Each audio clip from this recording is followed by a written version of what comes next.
Just out of curiosity, does anyone here not know who Aleister Crowley is? Never heard of Aleister? Okay. Anyone else? Anyone know his work really well, so well that you wouldn't admit it in public? Aleister Crowley. Aleister Crowley. Aleister Crowley. Aleister Crowley, the late Aleister Crowley, my very good friend. This is Edward Alexander Crowley, also known as Aleister Crowley. He styled himself the wickedest man in the world. The wickedest man in the world. The wickedest man in the world. The wickedest man in the world by the London newspapers. The man who called himself the Beast 666. The Golden Dawn's most notorious member was a self-confessed Satanist. Others have affectionately dubbed him the most notorious occult magician of the 20th century. Mr. Crowley has been instrumental throughout music. Just the Crowleyism of the times. It was a significant part of that middle point of the 70s. Crowley was one of the pantheon of cult figures portrayed on the cover of the Beatles record, Sgt. Pepper's Lonely Hearts Club Band. Can't think of any other occultist who's been more influential on rock musicians than Aleister Crowley. No one close. And he personally bragged of having slaughtered 150 male children in 1 year. This is why he was called the wickedest man in the world. And through putting himself in deep hypnotic trances and the use of drugs on himself, he wanted to become the most powerful being in the world. He was responsible for founding the religion and philosophy of sexual magic, Thelema, in which role he identified himself as the prophet entrusted with guiding humanity into the Aeon of Horus in the early 20th century. He is a Freemason. It has its roots in Freemasonry and secret societies, which is essentially Luciferian doctrine. That is the sigil of Baphomet, the symbol of Baphomet. I have found that at the very heart and core of all these secret societies lurks the Kabbalah. A lot of the Kabbalah, a lot of ancient Egyptian deity as well. In the Great Pyramid, Crowley conducted an occult ritual intending to access supernatural powers. Do what thou wilt shall be the whole of the law. Love is the law. Love under will. Do what thou wilt shall be the whole of the law. Do what thou wilt shall be the whole of the law, and love is the law, love under will. Do what thou wilt. Do what thou wilt. Do what thou wilt shall be the whole of the law. Love is the law. Love is the only law. I'm me. I'm doing what I want to do.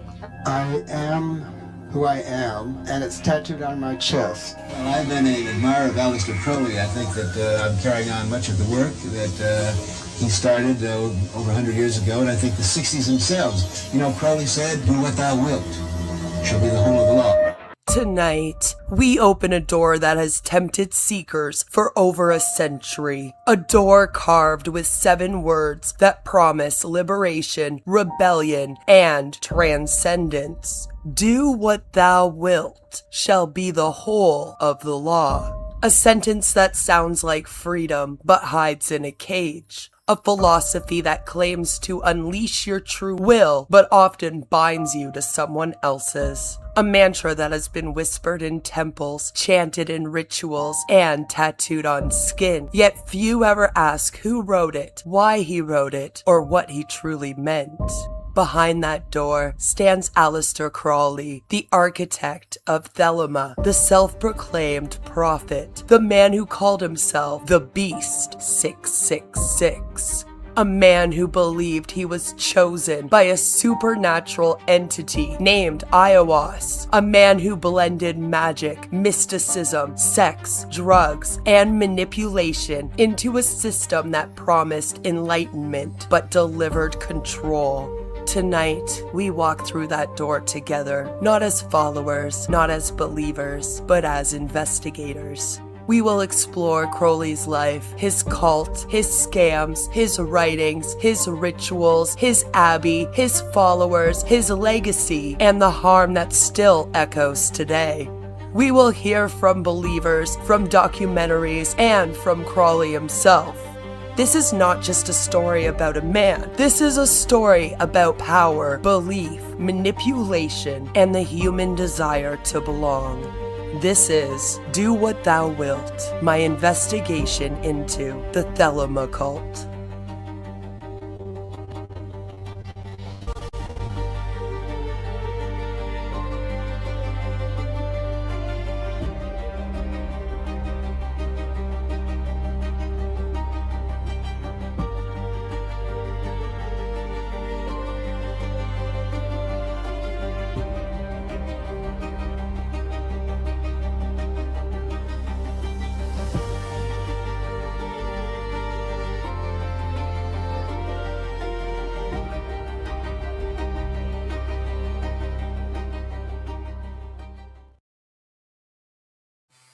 Good evening, everyone. I'm so glad that you could make it tonight. Tonight we are going to be talking about Aleister Crowley and the Thelema cult. However you pronounce it, I've heard it pronounced both ways. So, I think we're just going to get right into it. Without further ado, who is Aleister Crowley? Crowley was born Edward Alexander Crowley on October 12, 1875, in Leamington Spa, Warwickshire, England, into a wealthy, deeply religious family. The Crowleys were a Plymouth Brethren family, a strict fundamentalist Christian sect that preached moral purity, obedience, and the literal imminence of the apocalypse. His father was a preacher. His mother reportedly called him the Beast when he misbehaved. Crowley later embraced the nickname as a badge of identity, a symbol of his rejection of the faith that had raised him. His childhood was a study in extremes: rigid religious discipline on one side, inherited wealth on the other. When his father died, Crowley inherited a fortune that allowed him to pursue whatever obsession seized him: mountaineering, poetry, sex, drugs, and eventually the occult.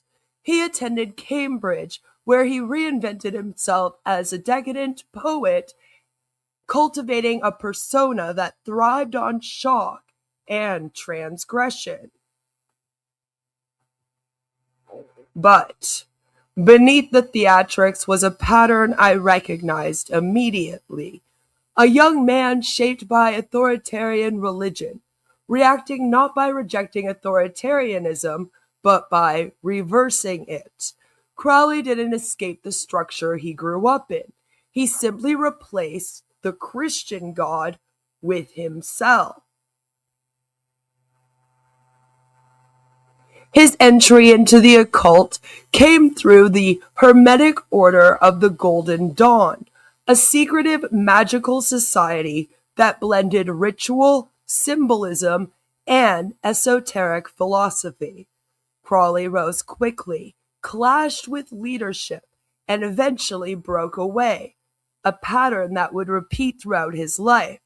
He was brilliant, charismatic, and impossible to control. He wanted to lead, not follow. By the early 1990s, Crowley began writing his own magical texts, developing his own rituals, and cultivating his own students. He traveled widely, experimented with drugs and sex magic, and surrounded himself with people who were drawn to his intensity. He was already living like a prophet before he ever claimed to receive a revelation. Something we're very used to seeing here on this channel. When the Book of Law appeared in 1904, it didn't create Crowley's ego, it confirmed it. It gave him divine justification for the authority he already believed he possessed. It turned a charismatic occultist into a self-declared messiah.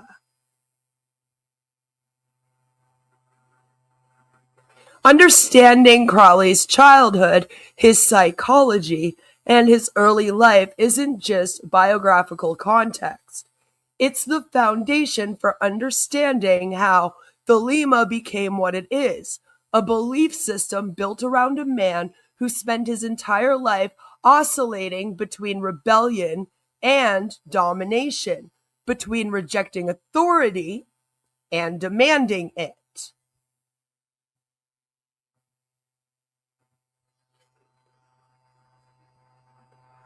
Crowley did not escape the authoritarianism of his upbringing.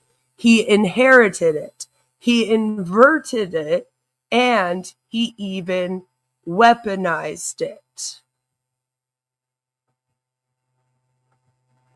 Before we dive into the cultic structure, We need to understand the brochure version, the welcome to Thelema pitch that draws people in.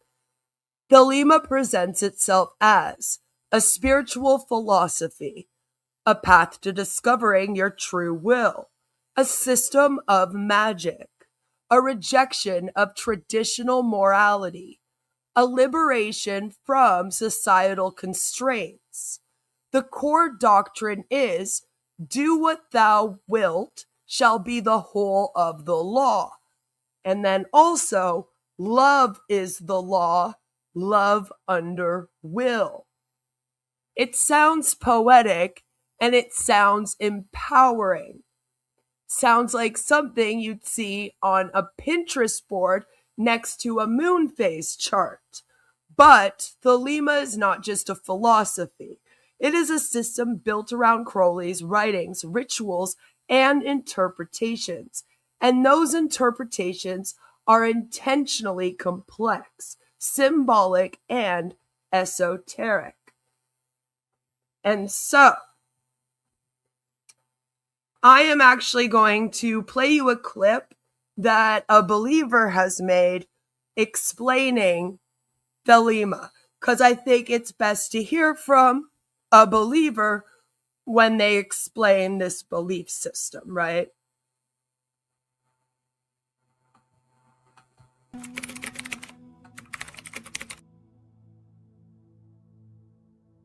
At the core of the law of Thelema lies the enigmatic and powerful statement, "Do what thou wilt shall be the whole of the law." These words, dictated by Aiwass to Aleister Crowley, became the fundamental principle of Thelemic philosophy. However, its true meaning is often misunderstood. To many, this phrase may seem like a call to unchecked hedonism or anarchy, but its correct interpretation goes far beyond that. In the context of Thelema, doing what thou wilt does not mean acting according to momentary impulses or selfish desires. Instead, it refers to the concept of true will. This is not a fleeting whim, but the essential mission of each individual, their reason for existing in the cosmos.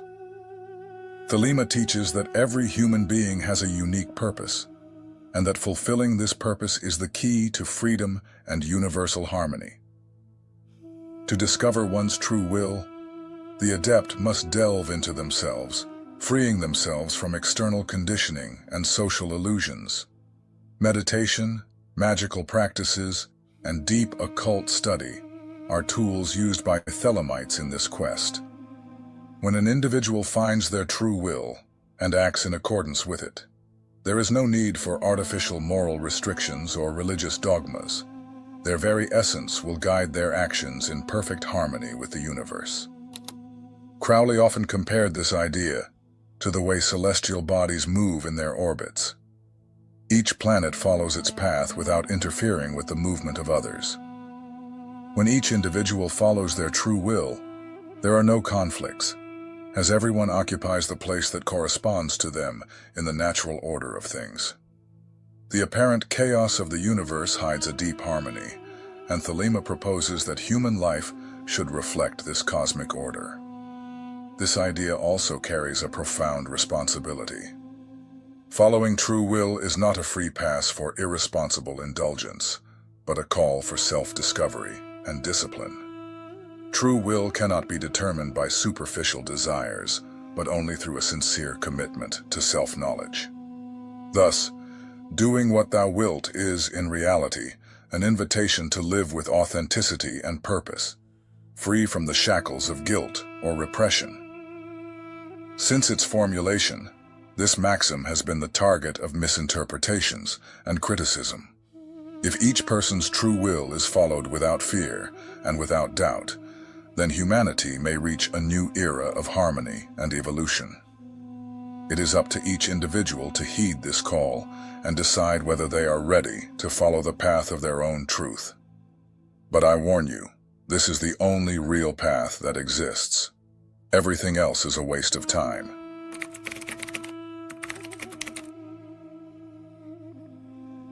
The second fundamental maxim of the law of Thelema. love is the law, love under will, is often cited alongside the phrase, do what thou wilt shall be the whole of the law. However, its meaning goes far beyond a simple exaltation of romantic love or interpersonal affection. Within the Thelemic perspective, love is a cosmic force, the energy that permeates and connects all existence, but it must be understood and directed in light of true will. For Aleister Crowley, love was not merely a fleeting emotion or feeling, but a universal principle. In his works, he argued that true love occurs when two forces interact harmoniously, without conflict and without external impositions. In this way, authentic love arises when each individual is aligned with their own true will and allows others to follow theirs, without coercion or artificial restrictions. The expression love under will indicates that love should not be blind, impulsive, or chaotic. It must be a conscious love, guided by understanding and each person's individual purpose.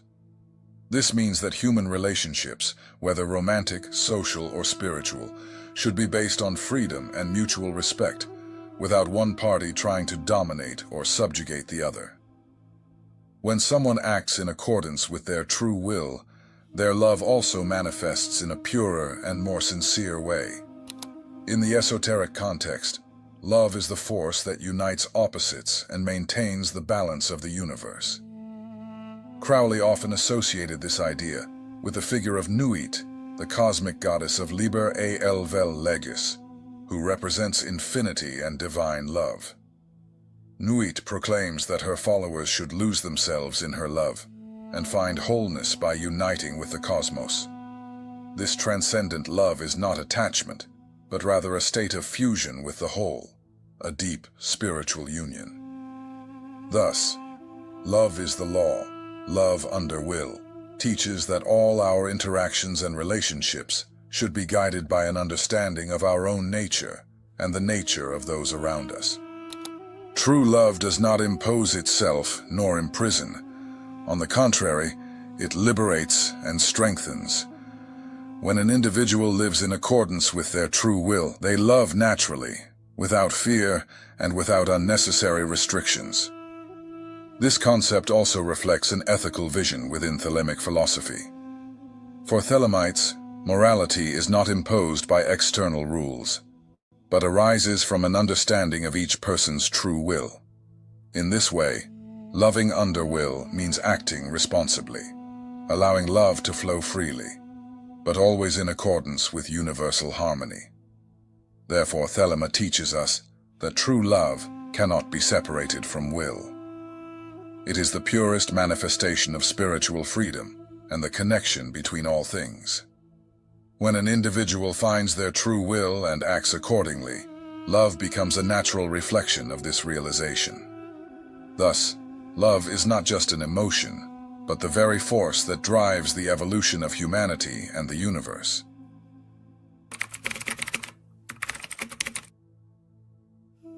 Liber et el Vel Legis, or the Book of the Law, is divided into 3 chapters, each supposedly dictated by a different entity, representing fundamental principles of Thelemic thought. Each chapter reveals distinct aspects of the nature of existence, the cosmos, and the relationship between human beings and their true will. The first chapter is attributed to Nuit, the goddess of infinity and the starry sky. Nuit represents the totality of existence and the cosmic love that connects all things. Her words exalt freedom, the expansion of consciousness, and the ecstasy of union with the universe. Nuit proclaims, "Every man and every woman is a star," emphasizing the uniqueness and essential role of each individual in the grand cosmic scheme. This chapter invites the dissolution of the ego into something greater, a call to transcendence and the discovery of the true divine nature within each person. The second chapter is dictated by Hadith, the individual principle of consciousness and experience. While Nuit represents infinite vastness, Hadith symbolizes the central point, movement, and the fire of existence. Hadith declares, I am the flame that burns in every human heart, emphasizing the inner journey and the search for true will. Hadith teaches that spiritual fulfillment does not lie in submission to dogmas or external rules, but in the direct and individual experience of truth. This chapter speaks of dynamism, self-expression, and the necessity of living fully, without fear or repression. The third and final chapter is attributed to Ra-Hoor-Khuit, the warrior manifestation of the god Horus. Unlike the previous chapters, this one has a more intense and combative tone, as it announces the arrival of the Aeon of Horus, a new era of spiritual freedom and power. Ra-Hoor-Khuit represents strength, courage, and the overcoming of old paradigms. The chapter contains challenging passages, often interpreted as metaphors for the destruction of oppressive systems and the reconstruction of humanity on more authentic foundations. Here, the individual is called to take responsibility for their own destiny and to act according to their true will, without hesitation. Each of the 3 chapters of Liber A. Vel Legis plays an essential role within the law of Thelema. Nuit teaches cosmic love and union. Hadith reveals the inner spark and the pursuit of individual truth. And Ra-Hoor-Khuit brings the necessary strength to manifest this truth in the world. Together, they form the foundation of Thelemic philosophy, guiding those who seek spiritual awakening and the full realization of their existence.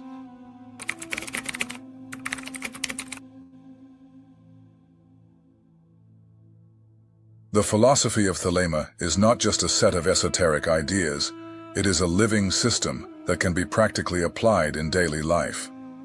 For those who wish to live according to the law of Thelema, understanding and following their own true will is essential. But how can this philosophy be translated into concrete actions? The first step in applying Thelema is self-knowledge. The search for true will requires deep introspection, which can be facilitated by practices such as meditation, reflective writing, and self-analysis. Methods like the magical diary, encouraged by Aleister Crowley, help practitioners record their experiences and identify patterns that bring them closer to their true essence. Beyond self-knowledge, study is a fundamental tool for those who want to live according to Thelema. Delving into texts such as Liber A. Vel Legis, Crowley's works, and writings from other occultists provides the theoretical foundation necessary to understand the philosophy's principles. Initiatory orders like the Ordo Templi Orientis, OTO, and the AAA offer structured guidance and methods for those seeking a more formal path within Thelema.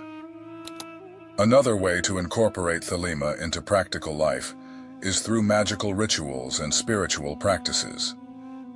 The lesser ritual of the pentagram, for example, is a daily exercise that aids in purification and the energetic structuring of the practitioner. Practices such as the invocation of the Holy Guardian Angel, inspired by Liber Samekh, help in connecting with one's inner divinity and aligning with true will.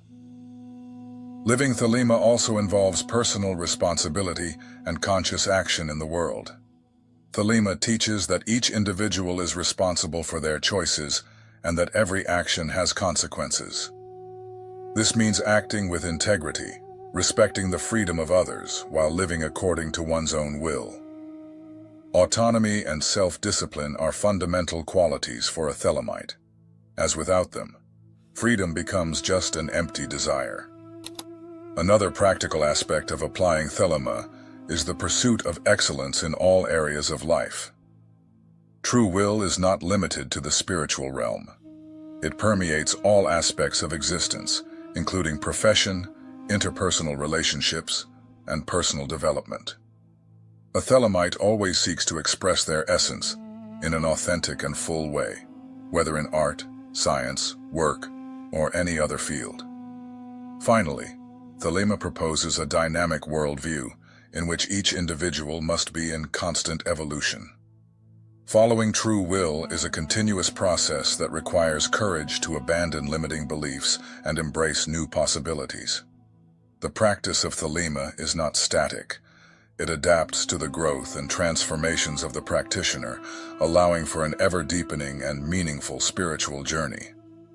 By applying Thelema to daily life, the individual becomes more than just a follower of a philosophy. They become the very creator of their reality, guided by the light of true will and the freedom that this discovery provides.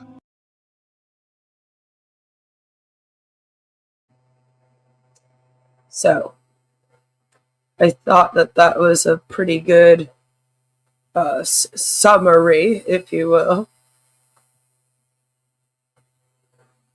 Thelema teaches that humanity has entered a new aeon, the aeon of Horus, in which old moral systems must be discarded. Crowley framed this as liberation, but the rhetoric of liberation is a common tool in high control groups. When you strip away the mystical language, Thelema's core beliefs include a divinely revealed law, a hierarchical spiritual universe, a division between the enlightened kings and the unenlightened slaves, a mandate to transcend conventional morality, a belief that Crowley was the prophet of a new age, and Thelema also incorporates ritual magic, sexual practices, and a cosmology that blends Egyptian symbolism, Kabbalah, and Crowley's own inventions. It is intentionally esoteric, intentionally opaque, and intentionally difficult to interpret without guidance. And that's where the danger lies.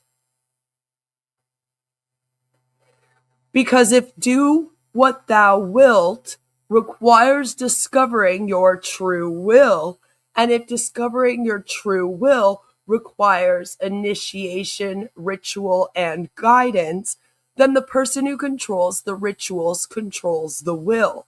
The person who interprets the doctrine controls the destiny.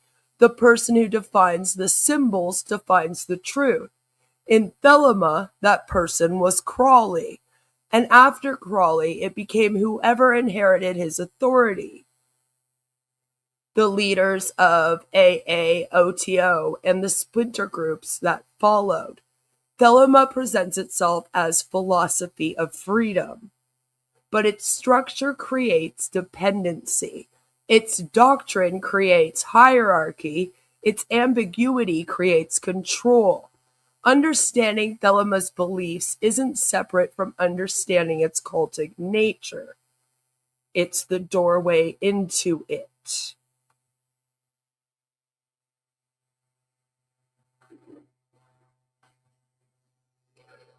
Crowley's transformation from a rebellious occult enthusiast into a self-declared prophet began in Cairo in April of 1904, an event that Thelemites romanticize but cult analysts recognize as the classic origin story of a high-control system. Crowley was already restless, disillusioned with the Golden Dawn, and searching for a new source of authority.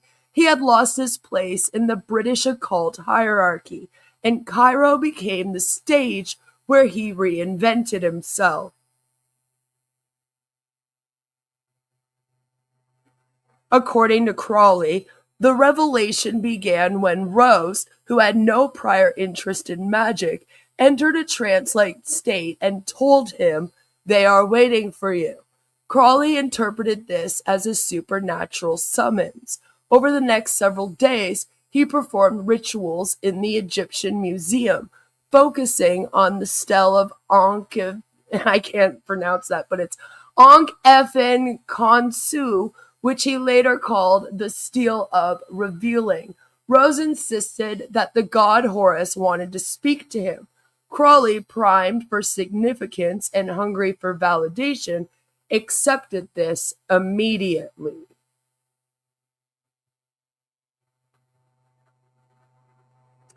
A voice, Iowas, dictated a text to him over 3 days, April 8th, 9th, and 10th.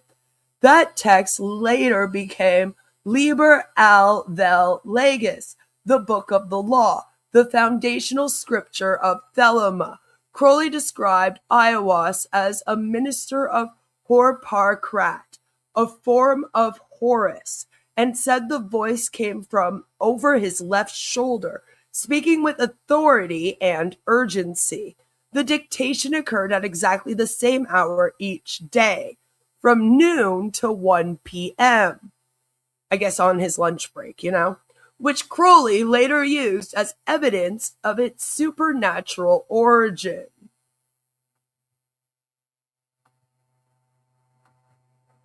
When I examine the revelation through occult analysis lens, the revelation looks less like divine intervention and more like a psychological and situational convergence. The Cairo revelation didn't come out of nowhere.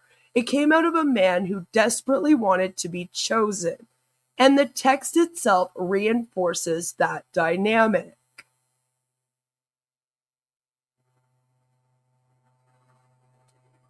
Because the Book of Law was published in 1904, it is public domain in many jurisdictions. A few lines illustrate its tone. Do what thou wilt shall be the whole of the law. The slaves shall serve. Every man and every woman is a star. These lines are often romanticized, but when you read them through a occult analysis lens, they are chilling. They divide humanity into kings and slaves. They frame obedience as cosmic destiny. They establish a hierarchy where some people are inherently superior. These are not gentle spiritual musings. They are declarations of hierarchy, destiny, and obedience. The voice of the text is commanding, authoritarian, and self-validating. It speaks not as a metaphor, but as a lawgiver.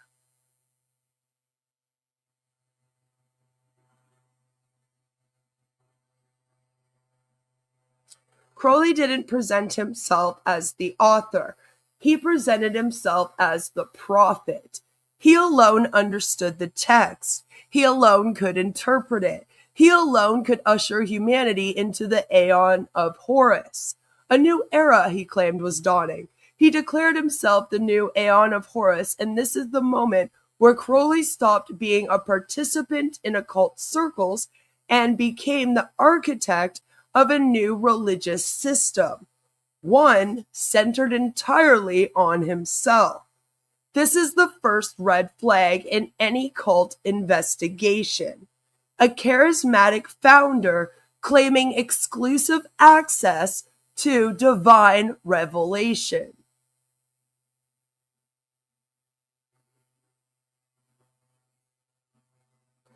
The Cairo revelation also established the core mechanisms of Thelema's later cultic culture. Prophetic authority. Crowley alone understood the law, revealed scripture. The text was unquestionable and divinely mandated. Hierarchical elitism. Humanity was divided into kings and slaves. Obedience through mystique. The text's opacity created interpretive dependency.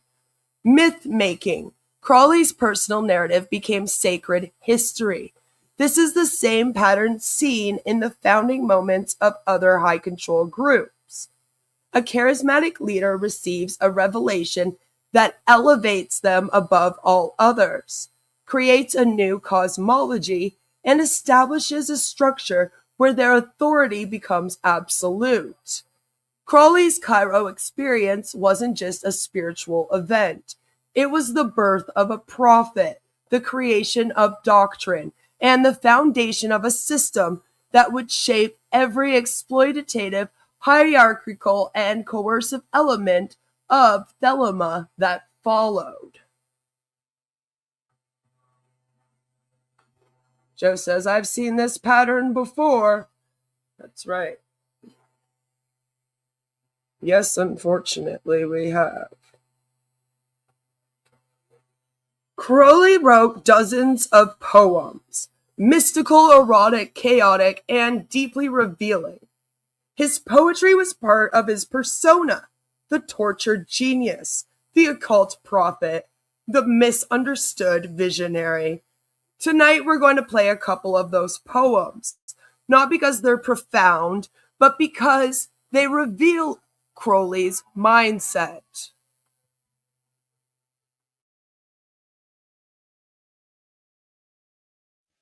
The poet. Bury me in a nameless grave. I came from God, the world to save. I brought them wisdom from above, worship and liberty and love. They slew me, for I did disparage therefore religion, law, and marriage. So be my grave without a name, that earth may swallow up my shame.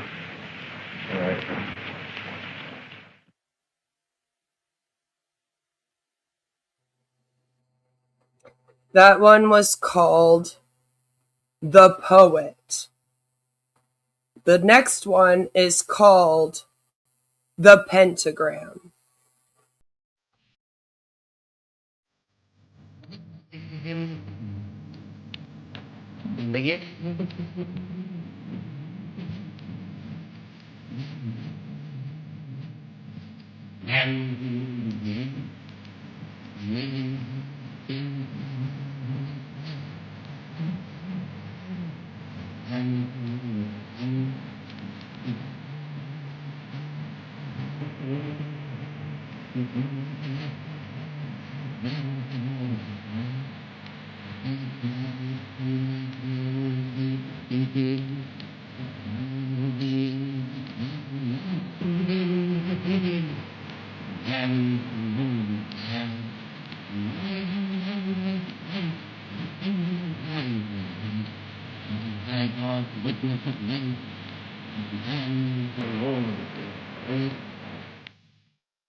Crowley's poetry shows the same pattern as his teachings, dramatic, symbolic, and designed to make him look like a divine messenger. Of course, right?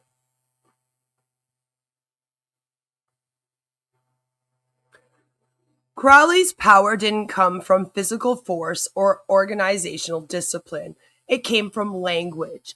His rhetoric was the engine of Thelema, the glue that held followers in place, and the mechanism through which he reframed exploitation as enlightenment.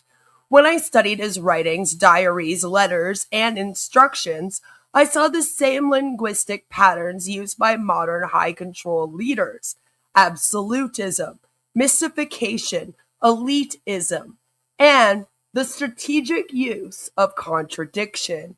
These patterns appear consistently across his published works and personal communications, and they form the backbone of how he maintained authority over his followers. Crowley also uses absolutist language. He rarely suggests, he declares. His writings are filled with imperatives, cosmic proclamations, and statements framed as universal law. This is most visible in the Book of Law, where the voice of Iowas speaks in commands rather than teachings. Crowley adopted this tone in his own commentary, positioning himself not as a teacher, but as a revealer of truth. Gotta be a revealer of truth, very important.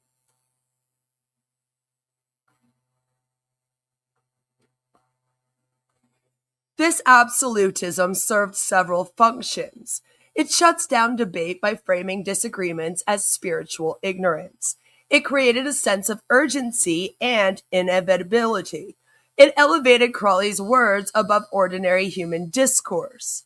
Crowley's writing is intentionally opaque.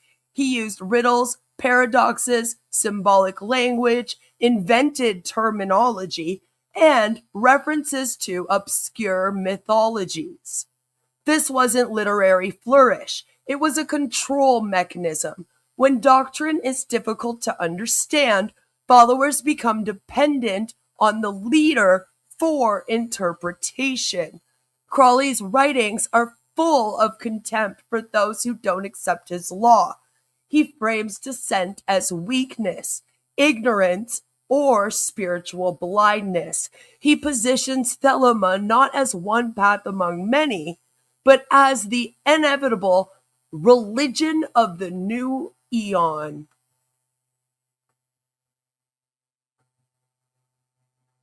This is what cult analysts call sacred science, doctrine framed as absolute truth, beyond question, beyond critique. Crowley didn't just write a book, he wrote a worldview that divided humanity into the worth and the unworthy, the awakened and the enslaved. This is the same identity manipulation used by Scientology, clears versus suppressive persons or SPs, also used by Heaven's Gate, the class versus humans, and even the multi-level marketing cult NXIVM, the integrated versus the unintegrated. Elitism is a coercion mechanism. It binds the in-group together and dehumanizes the out-group. Crowley's elitism appears throughout his writings and is central to the Thelemic cosmology. It creates a psychological reward system where followers see themselves as part of a chosen elite, a classic cult mechanism that boosts loyalty and discourages dissent. Crowley didn't just speak with authority, he performed it. He adopted grandiose titles such as the Great Beast 666 to Megatherion, things like that. These personas weren't just theatrics. They were rhetorical tools that signaled supernatural authority. By presenting himself as a mythic figure, Crowley elevated his teachings beyond ordinary critique. Followers weren't just listening to a man, they were listening to a cosmic emissary. Crowley often contradicted himself, and sometimes even within the same text. This wasn't sloppiness, it was strategy. Contradiction destabilizes followers' sense of certainty and forces them to rely on the leader to reconcile the paradox. This is a known tactic in coercive systems to keep followers off balance, prevent independent interpretation, and reinforce the leader's role as the sole arbiter of truth. Crowley's contradictions weren't bugs, they were features. Crowley's rhetoric oscillated between flattery, every man and every woman is a star, degradation, the slaves shall serve, seduction, where there was lots of talk about love, like love is the law, love under will, and intimidation, where he would announce, I am the beast 666. This emotional whiplash creates a psychological push-pull dynamic that deepens attachment. Followers seek approval, fear rejection, and internalize the leader's worldview. Crowley understood how to use language to create dependency long before psychology had a name for it. Crowley's rhetoric built the psychological architecture of Thelema, and once you see the mechanisms, the parallels to other high-control groups become completely impossible to ignore. Yes, Joe, us versus them. That's right.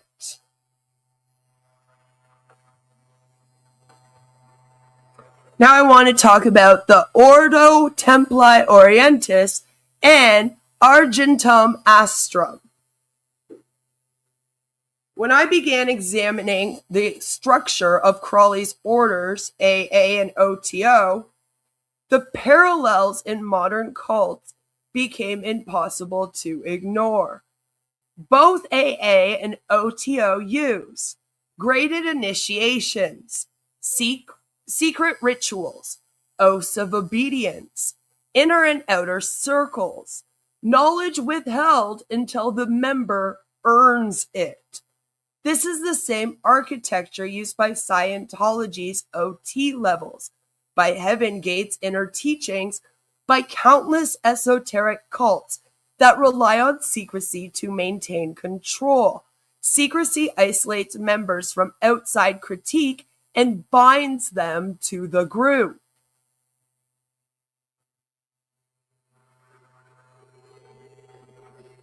In AA, each student is assigned a superior, a mentor who controls their access to teachings, evaluates their progress, and determines when they are ready to advance.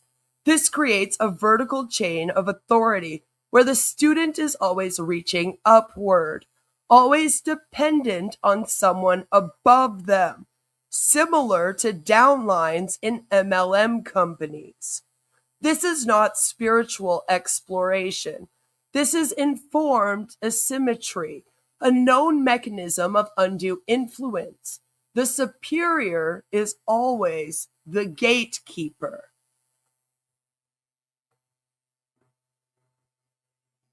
In OTO, the degrees function like a ladder of enlightenment, each rung promising deeper truth, more power, more access, but the truth is always just out of reach, always one initiation away.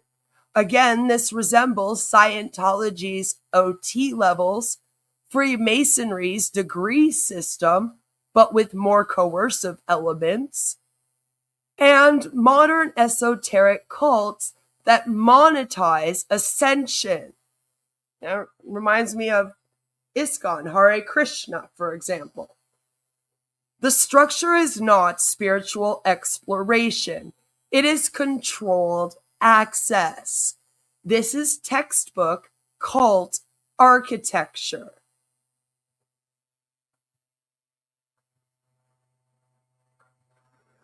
Crowley's use of sex, drugs, and ritual wasn't spiritual experimentation. It was a behavioral control system. When you take a deeper look, you see the same mechanisms used by modern high-control groups, breaking down autonomy, creating dependency, and even reframing vulnerability as enlightenment. Crowley's system incorporates sex magic, ritualized sex acts framed as magical operations, and drug-induced altered states. In theory, these were spiritual techniques. In practice, they created vulnerability. Crowley used these rituals to override personal boundaries, test loyalty, create emotional dependency, and reinforce his authority as the only one who could interpret the meaning of the ritual. He positioned himself as the spiritual gatekeeper of sexual experience. Followers were told that their desires, discomfort, or hesitation were not personal feelings, but ego resistance, which is a classic tactic used in coercive control groups. When a leader controls your sexual behavior, your access to altered states, your interpretation of those states, your sense of spiritual progress, they control you. I would like to play you a small clip. Everything's linked in the description. But I'm going to play you a small clip now from the documentary, The Most Wickedest Man in the World, where they describe some of this in detail. Listen closely.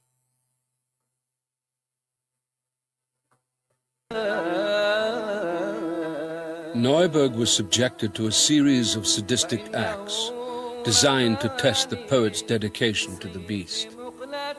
The two set off to Algeria to perform Enochian magic, a dark and dangerous set of occult rituals.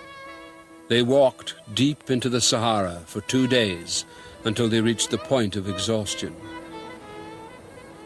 I think the reason for the desert is it's so desolate, it's so isolated, that there's nothing for your consciousness to latch onto. There are no markings, there's no change in the desert. And I think this beats your consciousness into a state of sensory deprivation. I think this is perfect for the sort of magic that Crowley was doing. This is what he wanted to do. And they really were stepping off into the unknown.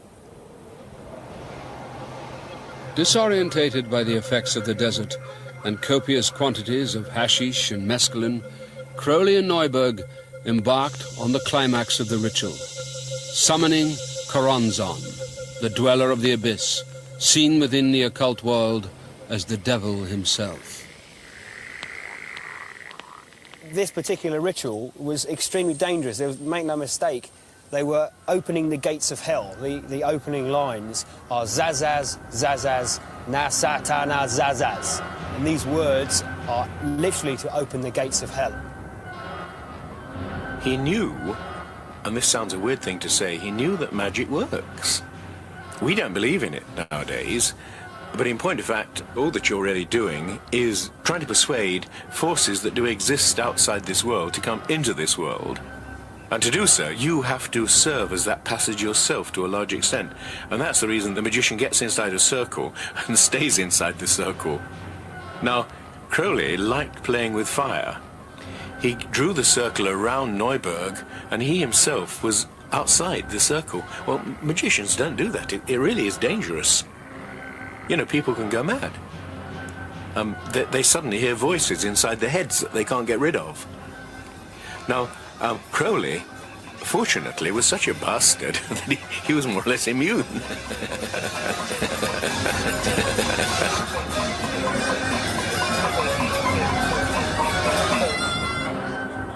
Crowley gets seized with a passion to perform a sexual act, and Crowley is the passive partner in the sex act. And at the point of orgasm, Crowley has like a mystic revelation. He sees a blinding white light. He seems to commune with the secret chiefs, and he suddenly realises that sex can be a sacrament, can be in praise of the gods. It's like a shortcut. It's a short circuit to go straight in to achieve whatever you want to achieve magically. The effect of the rituals left Neuberg a shattered man. He never fully recovered from the experience. But for Crowley, this was the final piece in the jigsaw. He had now united his belief in the power of sex and magic into one occult vision. Crowley headed off to New York and threw himself into what he now called sex magic. He kept a detailed record of his exploits. I had a Dutch prostitute, a muscular wolf type with a fine, fat, juicy yoni. She inspired in me a magnificent effort. After the First World War broke out, Crowley offered himself to the British war effort as a spy. Rejected by the intelligence services, he decided that instead he would support the Germans. Crowley began issuing propaganda on behalf of the Germans for German-owned American newspapers. Crowley's defense being that he was deliberately writing such absurd nonsense that it made the German cause look ridiculous to the American people. The best example of this is probably an open letter that Crowley published addressed to Zeppelin. A giant Zeppelin leaves its base for a night raid. See how defenseless this city will lie beneath the gaze of a hawk. The Germans have decided to make the damage as widespread as possible. A great deal of damage was done in Croydon, where my aunt lives. Unfortunately, her house was not hit. Count Zeppelin is respectfully requested to try again. The exact address is Eaton Lodge, Outram Road. Denounced by the British press as a traitor, Crowley decided that it was time to fulfill his role as a prophet of the religion that he now called Thelema. Crowley needed a place to practice Thelema and set off across Europe to find somewhere away from the prying eyes of Edwardian England. He eventually stumbled across a ramshackle farmhouse in Cefalù, northern Sicily. Unprepossessing as it was, this was to be Crowley's temple. What the Book of the Law proposed, the Abbey of Thelema practiced. Crowley must have had in his mind the hope that this was the beginning of his new religion. Crowley set up the Abbey in 1920 with his latest mistress, Leah Herzig, their newborn baby, and a motley band of followers from around the world. Crowley met Leah in New York when she was only 19. She was totally dedicated to him and was prepared to do anything he asked of her. I dedicate myself wholly to the great work. I will work for wickedness. I will kill my heart. I will be shameless before all men. I will freely prostitute my body to all creatures. It's amazing to think that, you know, in the 1920s, 80 years ago, Crowley came here with his disciples to sort of found his spiritual college and really just to live a completely different way of life, his own unique way of life. They were going to break through all the constraints that were sort of tying them up in England. Amazing to think that this was here. He had his children here and several disciples and several of his mistresses, and they all lived under the one roof. The whole point of living here was to completely clear yourself and discover your true will, and Crowley was the man who could help you do that. The disciples performed sex magic rituals under the influence of hashish, opium, and cocaine. They even had a dog called Satan. As far as Crowley was concerned, it was an experiment in a different kind of living. There were piles of drugs on the table. The children ran around naked and were allowed to sort of come into the room while adults were having sex. Crowley believed that if you gave man absolute freedom to do exactly what he wanted, this could do nothing but good. It was evidently not the most pleasant place to stay. The members were prone to disease, discomforts of various kinds, most of which could only be alleviated by faith in Crowley himself and the ready supply of drugs, which Crowley made sure were readily available. Amongst all of this, you have to imagine that there was also a family atmosphere, albeit a very dysfunctional one. Think Charles Manson rather than the Waltons, I think. When Crowley first arrived here with his followers and set up base camp, it absolutely rocked Cefalù's kind of the whole village, because they'd never seen someone behave in this way before. They'd never even seen it. He was kind of like a free man. And locally now, this actual house of Aleister Crowley is supposed to be cursed. And I was advised when I first came here not to go up to the house, that it would be, you know, a very, very bad thing to do. So people are genuinely sort of frightened of the actual building.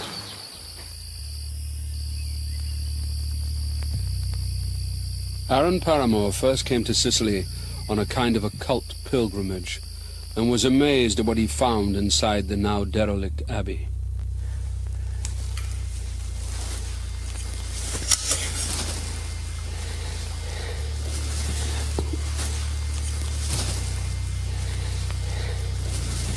It's going to take a walk through.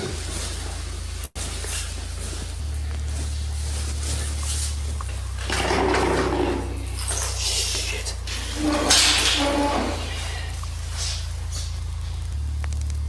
Fucking hell.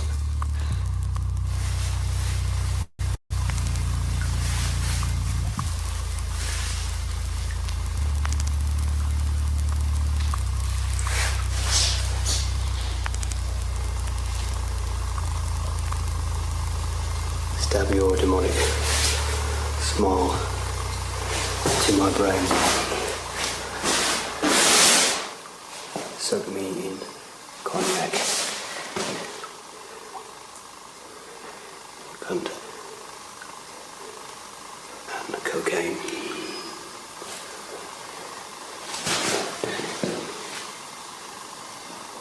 There's somebody with a very long tongue who seems to say, "Fuck Leah." This is the place that Crowley called the Nightmare Room. Disciples were given drugs and made to sit and look at Crowley's pornographic paintings on the walls. The idea was that by doing this, they would lose all their fear and repression. It's a grinning demon. It's a rather well-endowed demon. As people at the Abbey continued to lose their inhibitions, the sex magic rituals Crowley asked them to perform became more and more extreme. Probably the most controversial and lurid episode in the whole Cefalù period is the attempted copulation between one of his Scarlet Women, Leah Herzig, and a goat. Now, supposedly, at the time of orgasm, the goat was to mount Leah Herzig, and at the time of orgasm, it was to have its throat cut. You can wonder whether what he was trying to do was, A, to test the dedication of his disciples, to see how far he could push them. Perhaps he also thought it would be a good show. I mean, Crowley was dedicated to novelty, and I dare say that would be a novelty to most people. The goat, the symbol, of course, of Satan. Normal man and woman is repulsed by this sort of thing, and we wonder what actually can bring human beings to this.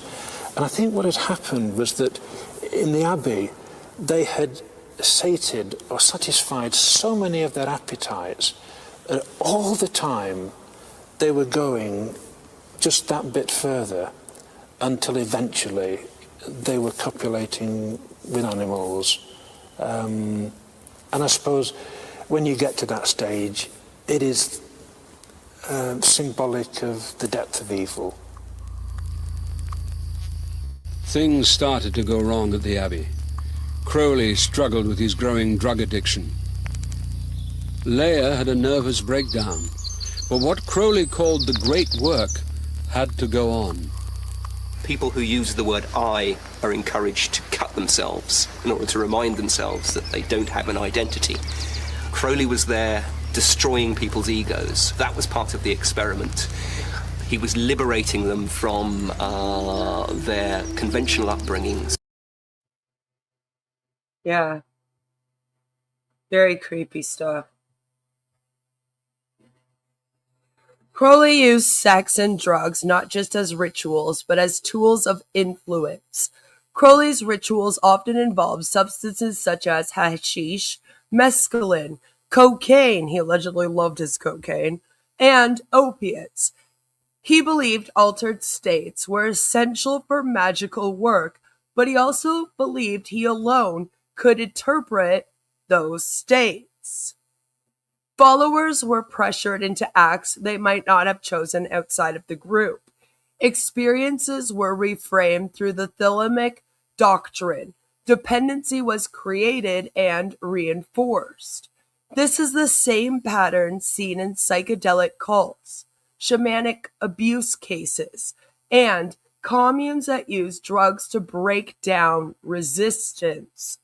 Crowley required daily rituals, strict schedules, magical diaries, and obedience to assigned tasks. This is behavioral conditioning. The same techniques used in Scientology auditing and other high-control groups. Ritual is not neutral. Ritual is control. Crowley believed that the ego had to be destroyed for spiritual advancement. In practice, this meant pushing followers past their physical limits, encouraging exhaustion, reframing distress as initiation, demanding obedience during vulnerable states. isolating followers from outside influence.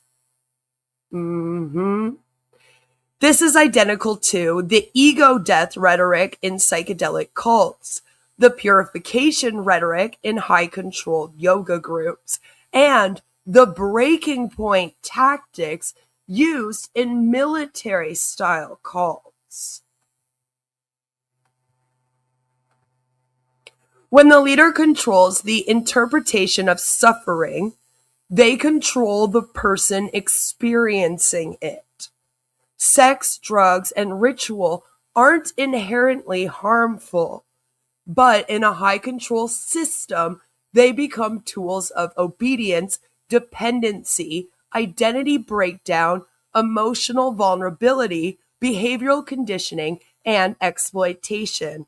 Crowley didn't use these practices to liberate followers. He used them to bind followers. This is a pattern I have seen in every coercive spiritual system I've studied, used by every major cult of the 20th century. These tactics are the makings of coercive control. The more that I read Crowley's letters and biographies, the more I recognized another familiar pattern: the charismatic scammer. Crowley exaggerated his magical rank, his influence, his achievements, and even his lineage. He rewrote his history, a large red flag in cult leaders. I've said it 100 times. This wasn't harmless. It was authority manufacturing, designed to make followers believe he possessed supernatural insight and worldly power. Crowley routinely claimed spiritual lineages and initiatory authority he did not possess. He declared himself the world's highest-ranking Rosicrucian, the true successor of the Golden Dawn, and the prophet of a new aeon, none of which were recognized by the groups he claimed to represent. Charismatic leaders inflate themselves to inflate their authority. They manipulate their importance. Crowley used these titles to recruit followers, solicit money, and justify obedience. In 1911, Crowley published attacks on rival occultists and then positioned himself as the only authentic Rosicrucian authority, a move that helped him sell initiations and magical instruction. His writings framed others as frauds, while elevating himself as the sole legitimate source of esoteric truth. This was less about truth and more about cornering the market on occult authority. Crowley lived off wealthy followers, solicited money under spiritual pretenses. Crowley lived off wealthy followers, solicited money under spiritual pretenses, and pressured students to support him financially. Crowley charged followers for initiations, rituals, magical instruction, access to secret teachings, and even personal guidance. He was a real guru, that Crowley. AA and OTO both functioned as pay-to-progress systems. This mirrors the financial structure of modern high-control groups. The deeper you go, the more you pay. Crowley framed financial support as a spiritual duty, a pattern identical to modern cult leaders who rely on followers to fund their lifestyles.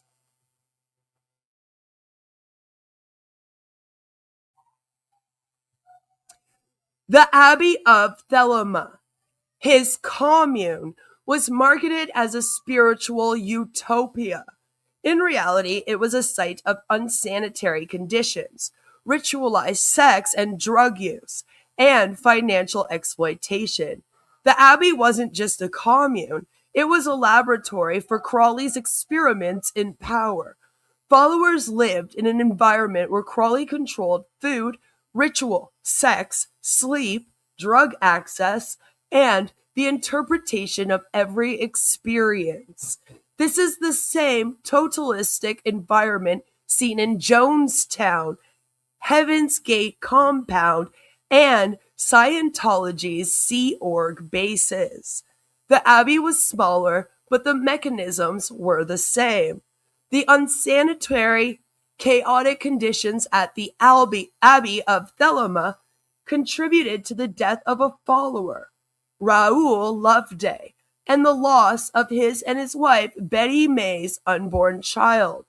Loveday became violently ill after drinking contaminated water during a ritual Crowley insisted upon, and instead of seeking medical help, Crowley dismissed the illness as weakness and framed suffering as part of magical development.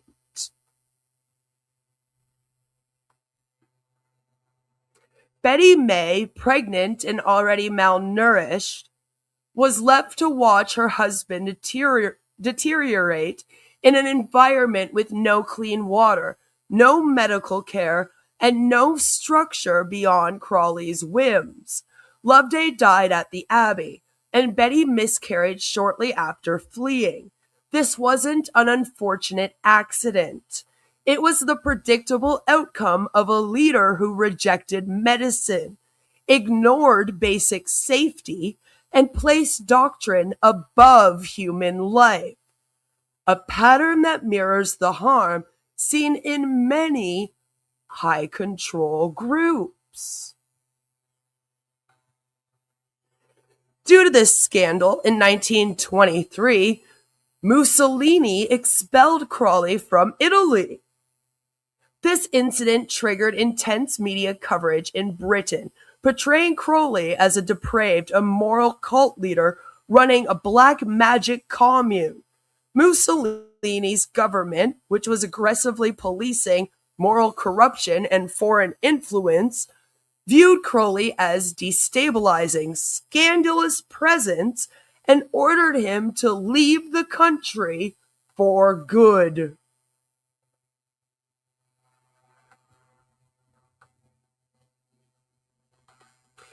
Crowley sold objects he claimed were magically empowered, often at high prices. These items were marketed as tools for protection, power, or spiritual advancement. This wasn't just eccentricity. It is a cult leader pattern. This wasn't just exploitation. This was a classic spiritual commodification scam. He left a trail of people who were financially ruined, psychologically damaged, or socially isolated. Crowley wasn't just a prophet, he was a man who built a spiritual hierarchy around himself and then monetized it.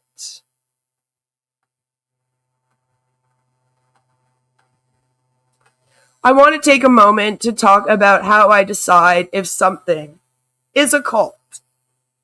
Because I feel like a lot of people don't really understand how I come to the conclusion that something is a cult. I am not against religion or spiritual belief, but there are certain things that I look for, and I will show you all of them.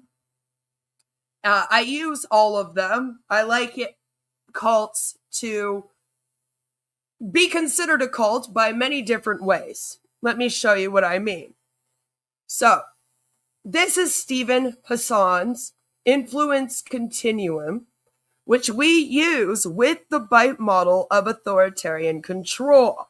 And you have to know how to rate this. Not everyone can just do this. This is the BITE model. BITE stands for behavior control, information control, thought control, and emotional control. These are linked in my description. I go through all of these and I use the influence continuum here to make sure, like, is it destructive and unhealthy, or is it more healthy? Is it somewhere in the middle? Where is it? There's a special way to do it. And I say based on the bite model and influence continuum, would this be considered a cult? Okay. I then also like to look at Dr. Robert J. Lifton's 8 criteria for thought reform. This is also linked down below. And basically, it says that if a group has milieu control, mystical manipulation, the demand for purity, confession, sacred science, loading the language, like loaded language. We've talked about that on my channel before. We've talked about all of these on my channel before. Make sure you subscribe to learn more. Doctrine over person, and dispensing of existence. Okay? And link down below, I have it so that you can come and read what all of that means if you would like more information as to how I decide if something is a cult. There is another way that I will go, would Knitting Cult Lady, would she consider it a cult? And if you don't know who Knitting Cult Lady is, I have also linked this amazing video down in the description below that I'm about to play for you. But she has created her own way as well to look at groups and say, you know, does it have these traits? Would this group be considered a cult? And then I'll explain to you kind of how I mesh them all together here, if that makes sense. I absolutely am happy to go over my definition of cult anytime.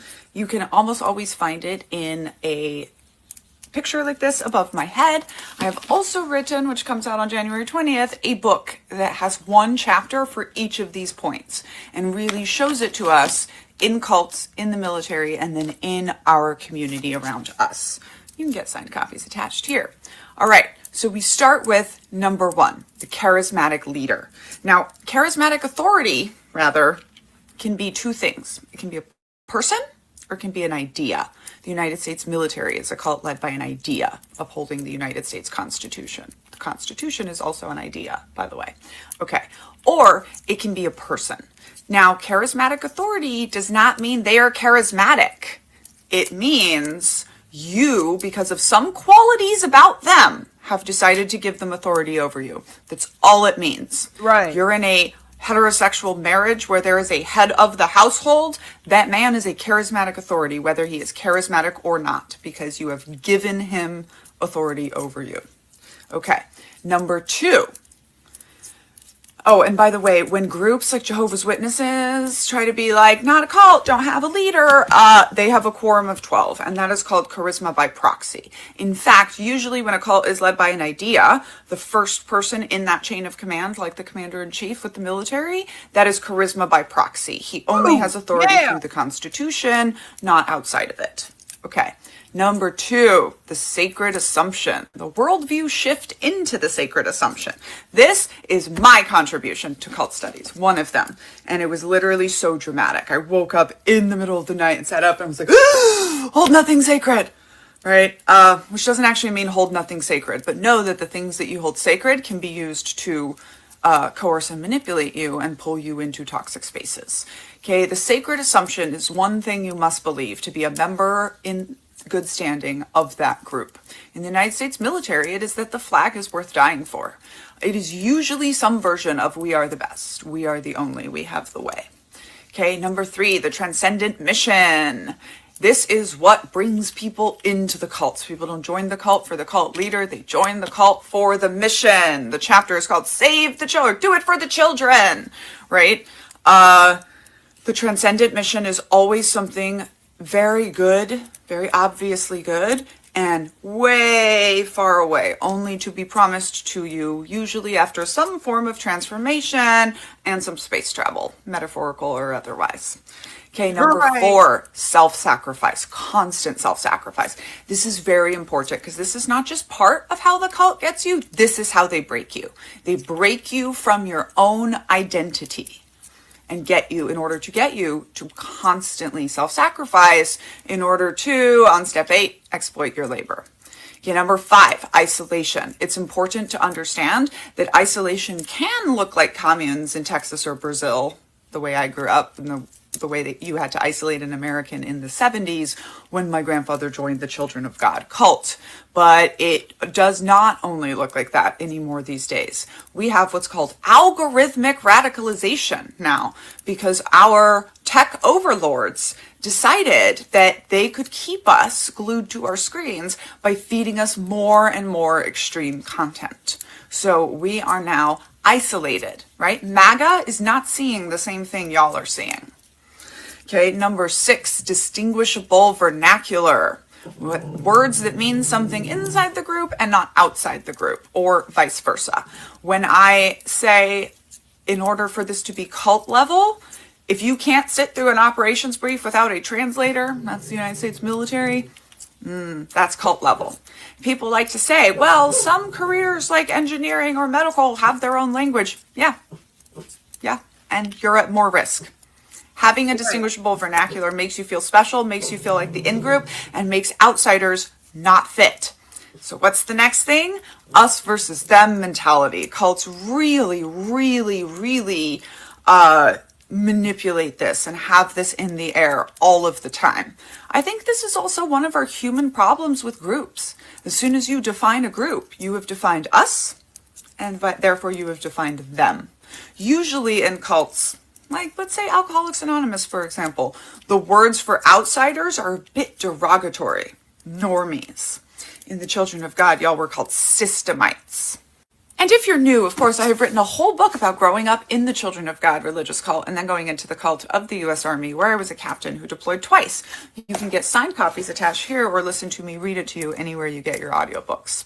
Okay, so us versus them mentality is very important. And in Culting of America, we go into how America was founded by a cult, the Puritans, and how us versus them mentality has been passed all the way down. The great essay by Lizzie Freudman, who is on the KCL team. This is my very powerful talent manager and very good writer.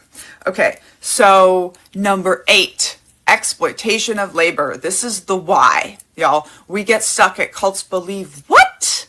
They believed in pedophilia? What? Children of God. And we don't get to, it was about exploitation of labor. I spent my life being trafficked around the world as a little kid performer, singer, and dancer, the worst kind of quiet on set.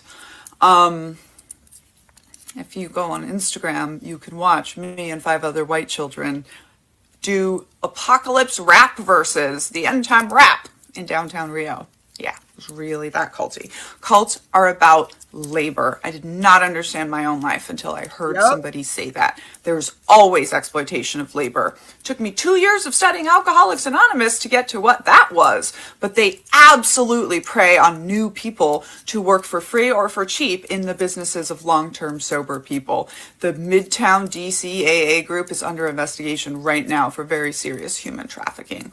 So don't let anyone gaslight you on that. Okay. Exploitation of labor. Always look for the labor. Number 9, high entrance costs. This is also my addition. And high exit costs. Everyone talks about high exit costs, which are not only money. There's social, there's psychological, and there's financial exit costs. There are also very high entrance costs that you pay to go into high control groups. And finally, ends justifies the means mentality. And this is where we see, because of the cult's strive for purity, because of the mission, because of the sacred assumption, they are willing to justify anything. There generally is nothing so serious that a cult leader can do that it will wake everyone up. And that is up to and including the deaths of their own children. Generally, the only thing the cult leader can do to blow up the cult is to take away the mission. We've seen that happen with MAGA over the Epstein list. They destroyed the mission, drained the swamp, rained down political apocalypse on the Democratic enemies, and pulled thousands of little white kids out of cages.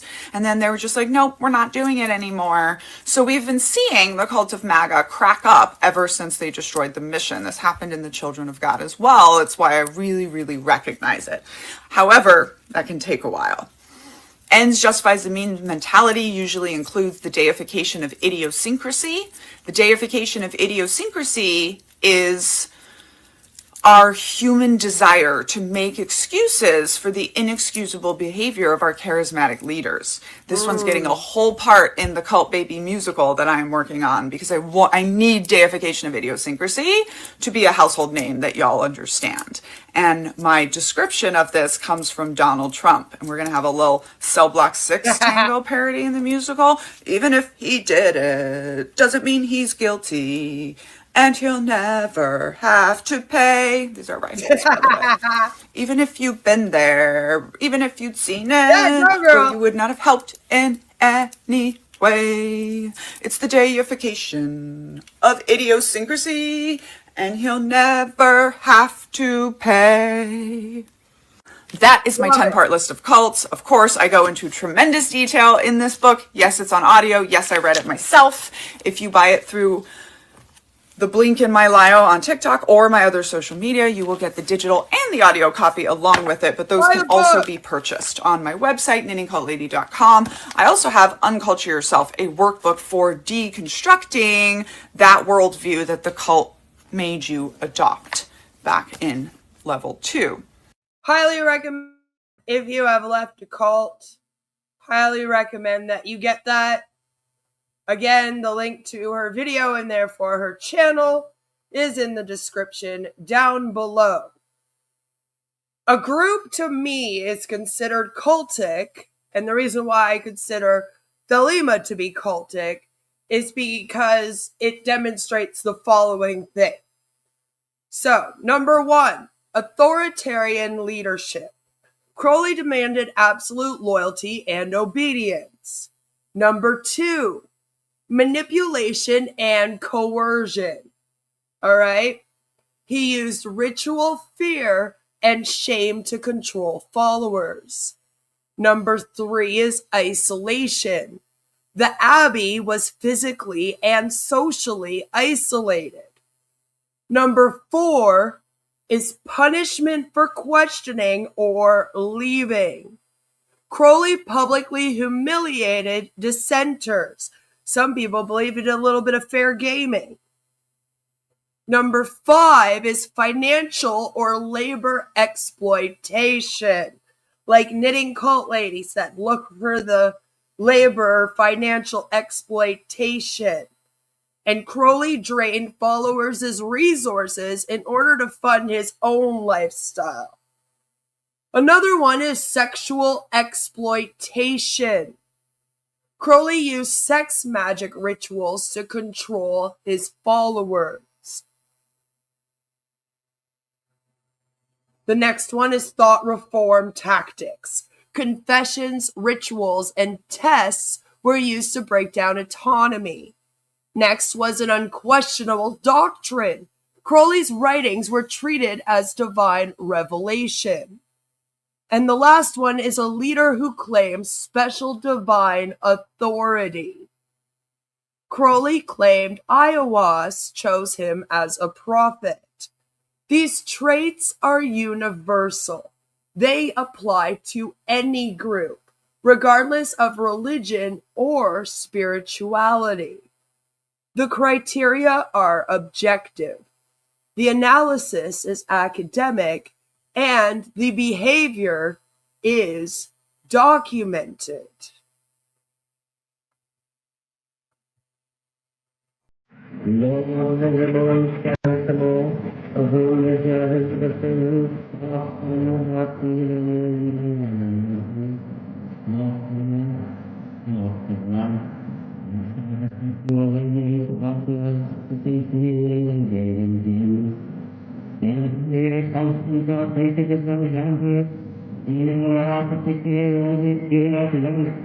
life, sustenance, and joy to them that revolve about us, without diminution of substance or effulgence forever.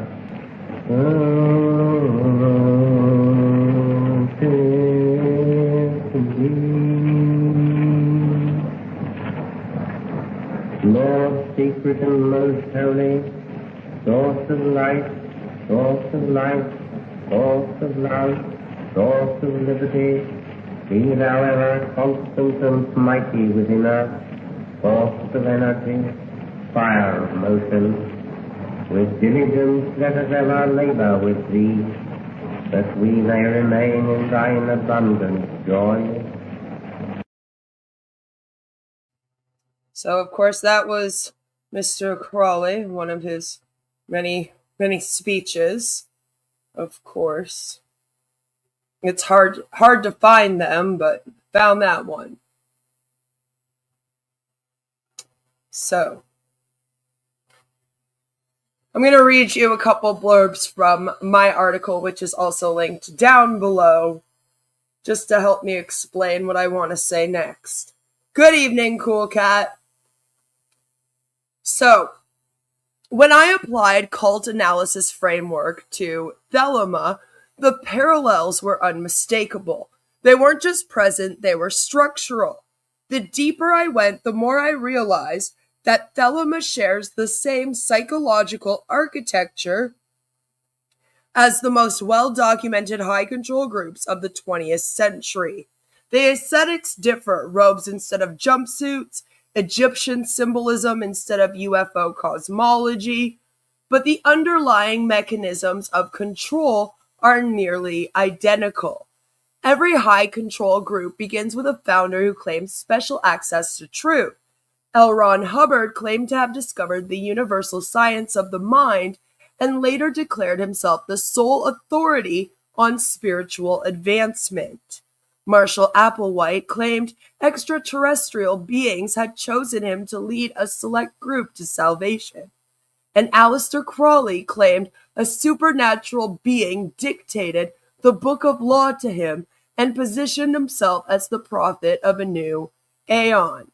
In each case, the founder's authority is self-generated, self-validated, and insulated from critique. The leader becomes the lens through which all truth is interpreted.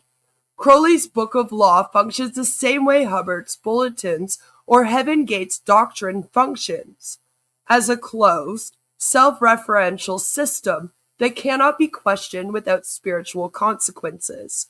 Hubbard's Bulletins define suppressive persons and theta, creating a moral universe where dissent is pathology. Heaven Gates doctrine framed outsiders as humans who were spiritually dead. Crowley's text divides humanity into kings and slaves, framing obedience as cosmic destiny. In all three systems, the text is not a metaphor. It is law, and the leader is the only legitimate interpreter. Thelema's interior systems mirror the secrecy-based hierarchies of other cults. Scientology uses a pay-to-progress model where higher levels reveal secret cosmology. Heaven's Gate used inner teachings accessible only to the most committed members. AA uses one-on-one mentorship, withholding teachings until the student earns them. And OTO uses degrees that promise deeper truth, mirroring Scientology's OT levels. Secrecy creates dependency. Dependency creates control. Crowley's use of sex magic and ritual obedience is not outlier.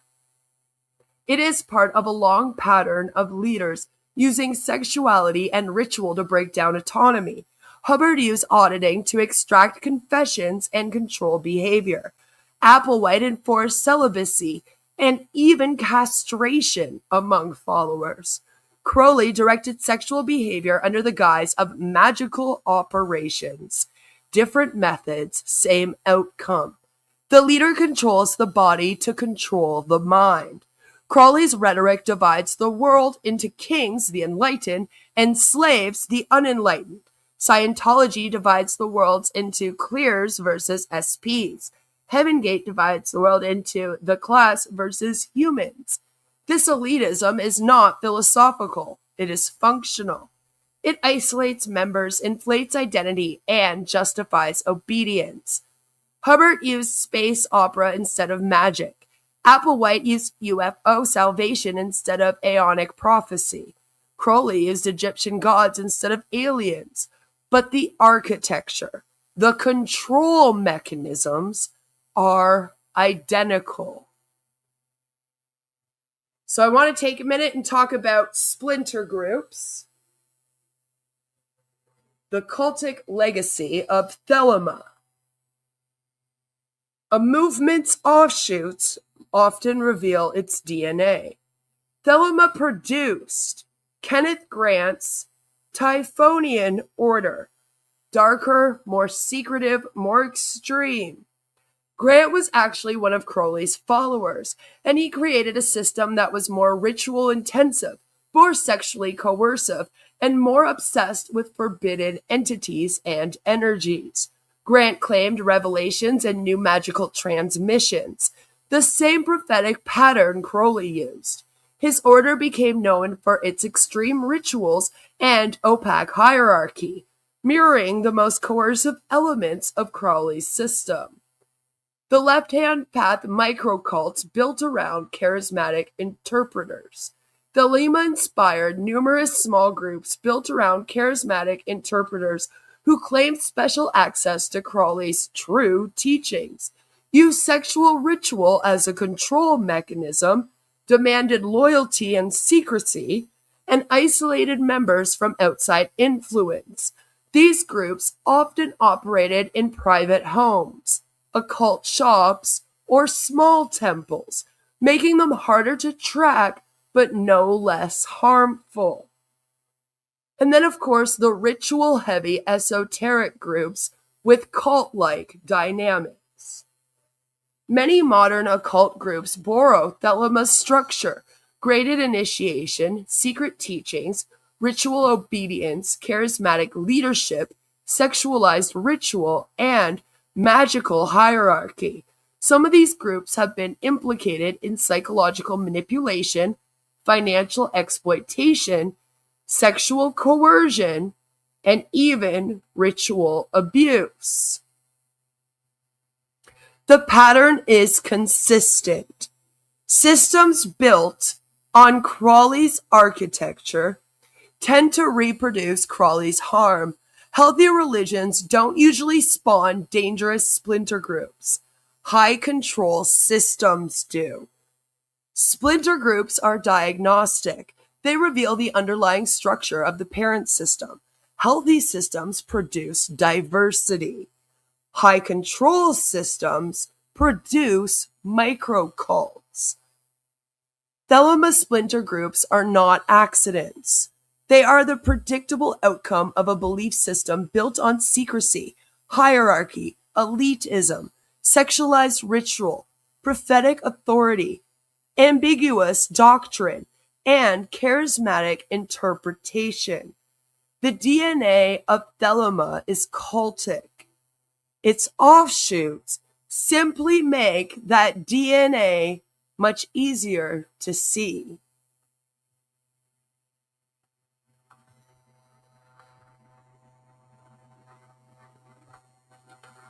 Crowley's life didn't end in a triumph or transcendence. It ended in the way so many charismatic manipulators' lives do. Quietly, painfully, and he was broke. Aleister Crowley died on December 1st, 1947. There it is. He died in a boarding house in Hastings, East Sussex.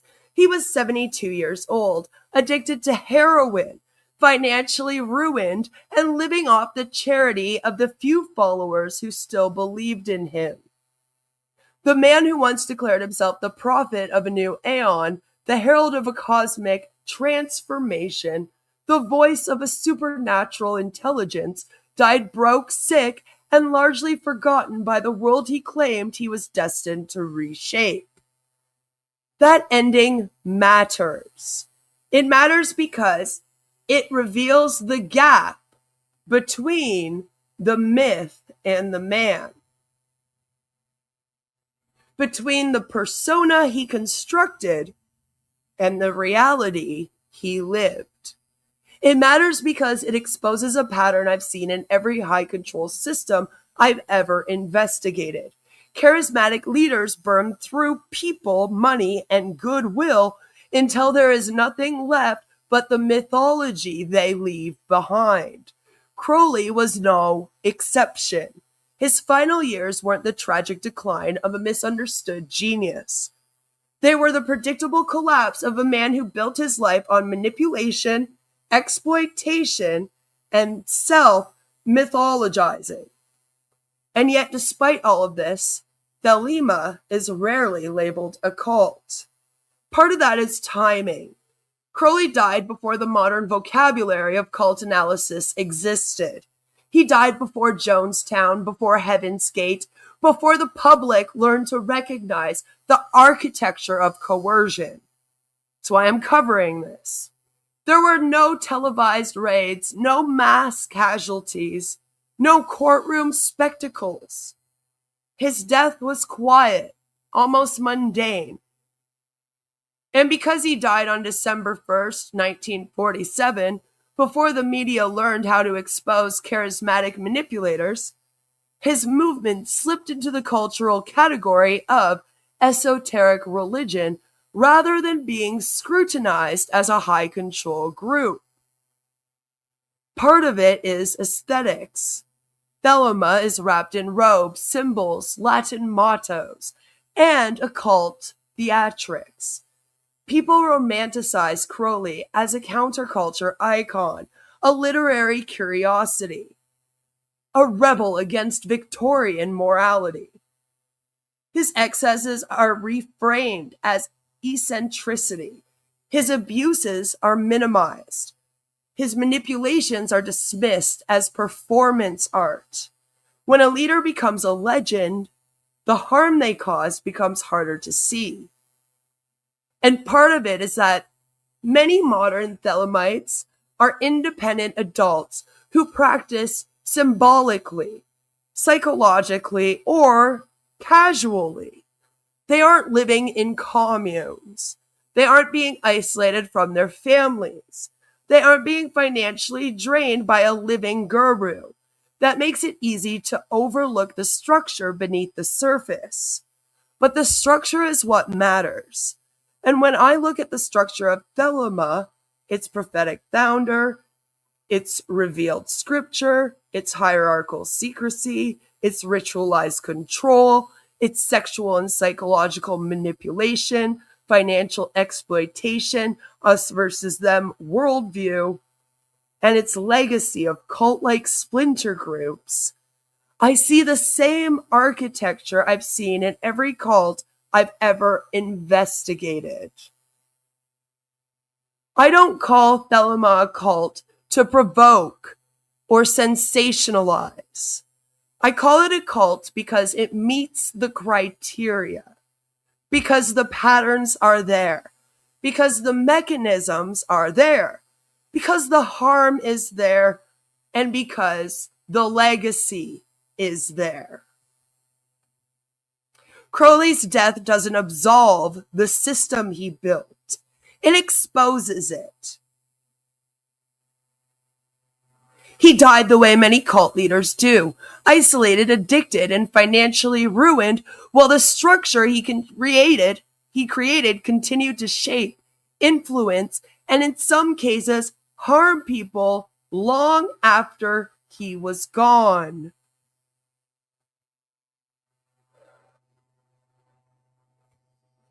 The profit vanished, but the machinery of control remained.